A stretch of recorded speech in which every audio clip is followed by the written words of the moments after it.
sausage roulette is spam. Why not? Ah, it wouldn't be egg, bacon, spam, and sausage, would it? I don't like spam! Did you know that the word spam didn't start as a tech term at all?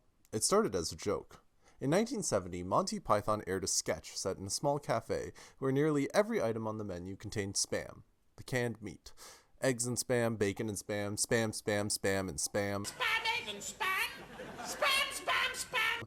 The repetition was relentless, and any attempt to avoid it was drowned out by chanting Vikings yelling spam, spam, spam over and over again. That's the key idea, something unwanted, repetitive, and impossible to escape. Fast forward to the early 1980s. Long before social media or email inboxes, people were hanging out in early online spaces like multi-user dungeons, or MUDs, text-based virtual worlds where users typed commands and messages in shared chat rooms.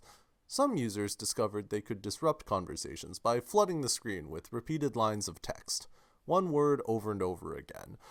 The chat would become unusable, not because the content was offensive, but because it was overwhelming in volume. Naturally, users reached for a word that captured that feeling already. They called it spam. At first, spam didn't mean advertising. It meant flooding a shared space with pointless repetition, just like the Monty Python sketch. The connection was obvious to anyone familiar with it. The noise drowned out everything else. The term spread across early internet culture: MUDs, IRC, bulletin board systems, and Usenet, always with the same meaning: excessive, repetitive, unwanted messages. Then came 1994. That's when two lawyers, Lawrence Cantor and Martha Siegel, posted a message advertising their immigration law services to thousands of Usenet groups at once. It wasn't targeted, it wasn't invited, and it showed up everywhere. The backlash was immediate and intense. Users flooded their post with complaints, ridicule, and the now familiar label, spam. This moment didn't invent the word, but it cemented its modern meaning. From that point on, spam became shorthand, not just for repetition, but for unsolicited commercial junk, messages that hijack attention and overwhelm systems designed for conversation.